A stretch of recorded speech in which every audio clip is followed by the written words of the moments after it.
Saya divonis oleh psikiater mengidap anxiety, gelisah yang berlebihan gitu ya. Kemudian saya selalu merasa cemas kalau bertemu banyak orang, takut pergi sendiri.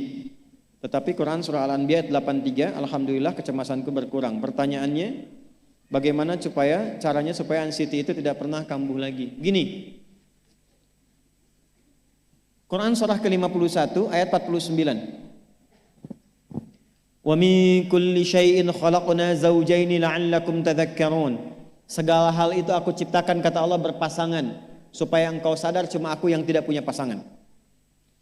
Sehat lawannya apa, Bu? Sakit. Senang lawannya apa? Sedih. Gelisah lawannya apa? Tenang. Maka kalau ada kegelisahan, kecemasan berlebihan, apa yang disebut dengan anxiety ini, maka cari lawannya. Apa lawannya? Tenang. Amalan apa yang banyak memberikan ketenangan, itu terapinya. Apa dalam Quran, ayat-ayat dan amalan yang membantu menghadirkan ketenangan? Satu, saya tulis cepat. Dan saya sudah pernah sampaikan ini, dan alhamdulillah insya Allah banyak manfaatnya. Satu, Quran surah 13 ayat 28. Amalannya dua, Quran surah ke-20 ayat 14. Tiga, Quran surah ke-4 ayat 103. 4, Quran surah ke-15 ayat 9. 5, Quran surah ke-54 ayat ke-17, 22, 32, 40. Ini untuk anxiety atau kecemasan berlebihan. 1, Quran surah 13 ayat 28. Perhatikan kalimatnya. Pelan-pelan, Bu. Ibu kalau gelisah, cemas itu adanya di hati atau di fisik? Dari hati baru mengalir ke pikiran, kan? Baik, perhatikan bagaimana cara menenangkan hati sehingga pikiran ikut tenang. Ini langsung dari Allah. Ala bidzikrillahi tatma'innul qulub. Kata Allah, ala, yakinkan pada dirimu. Fokus. Ala itu harful istikhbar wa taukid. Huruf yang berfungsi membuka informasi dan meyakinkan. Jadi kalau ibu ingin tenang, ada yang divonis cemas berlebihan, anxiety. Pertama kata Quran mesti yakin dulu nih. Lawan itu yakinkan pada diri.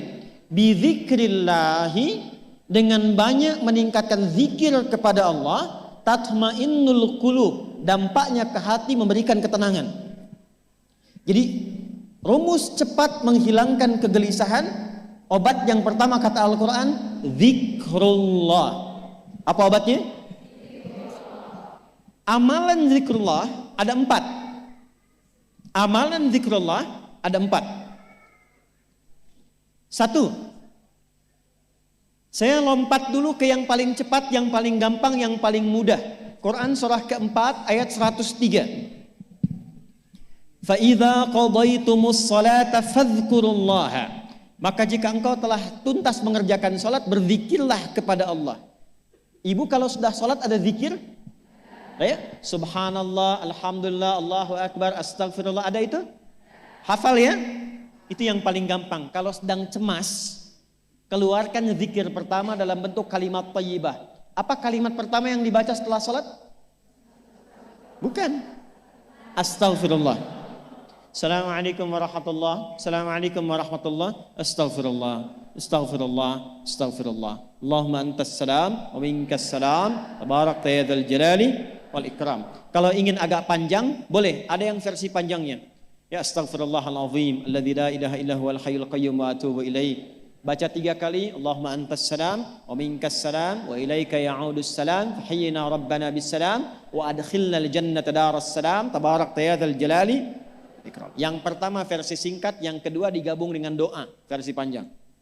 Kalau sedang gelisah, bacakan cepat, tapi harus yakin.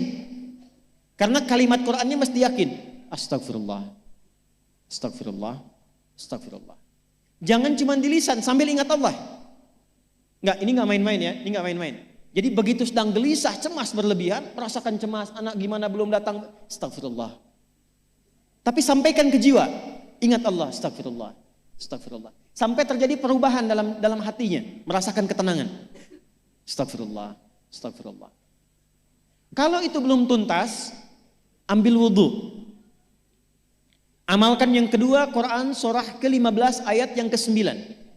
Inna nahnu nazzalna dzikra wa inna lahu lahafidhun. Dengan keagunganku aku turunkan Al-Quran itu sebagai zikir. Nah, Quran disebut oleh Allah sebagai zikir. Di antara fungsinya memberikan ketenangan pada jiwa.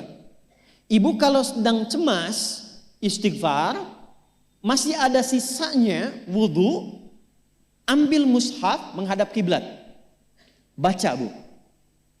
Apa yang terjadi? Nanti akan terjadi Quran surah ke-8 ayat kedua. Saya belum tuliskan karena ini detailnya.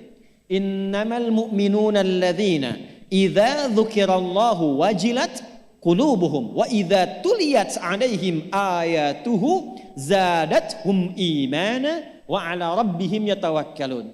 Sepanjang ada insan beriman, kata Allah, dia dibacakan kepadanya Quran atau bahkan dia membaca sendiri, akan ada getaran pada jiwanya, meningkat imannya, tersambung hubungannya dengan Allah.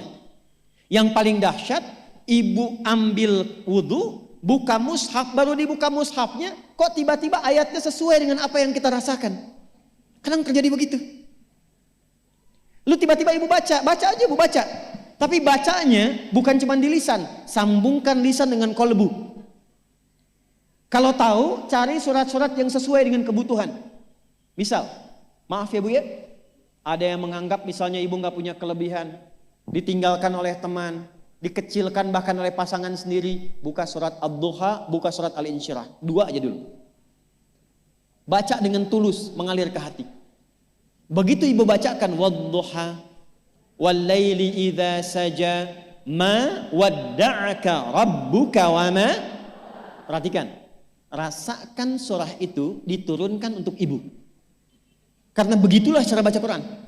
Kata para ulama, kalau kita ingin merasakan kenikmatan baca Al-Quran, rasakan saat baca surat itu diturunkan untuk kita.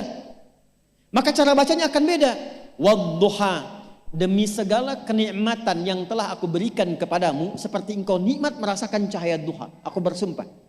Walaili idza saja, dan demi semua kesulitan yang kau rasakan sekarang seperti gelapnya malam.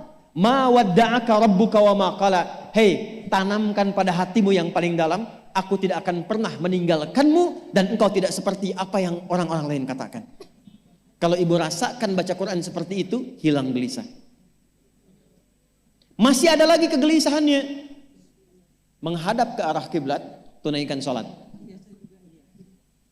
Sholatnya apa saja? Sesuai dengan waktunya. Kalau duha, duha. Kalau nggak ada waktu khusus, ambil wudhu, sholat mutlak. Sholat wudhu, menghadap ke kiblat.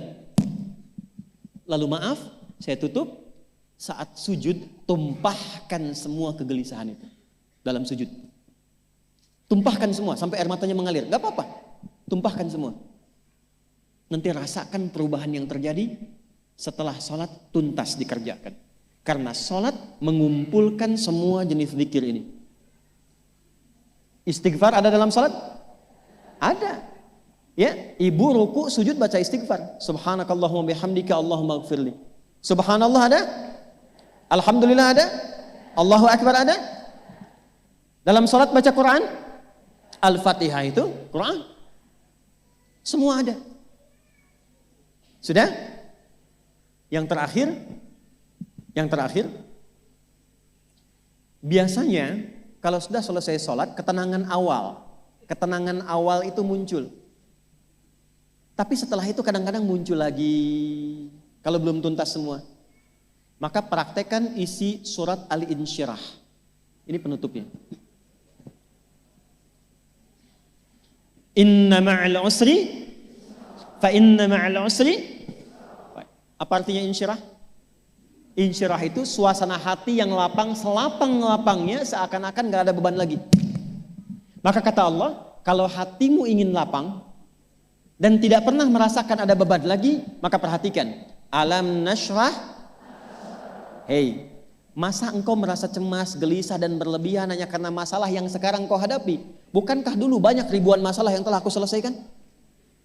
Jadi kalau ibu mengalami masalah sekarang, jangan sampai larut sedih dengan masalah yang sekarang. Yakin dulu pun banyak masalah selesai juga. Alam nashrah. Lalu apa yang harus dilakukan?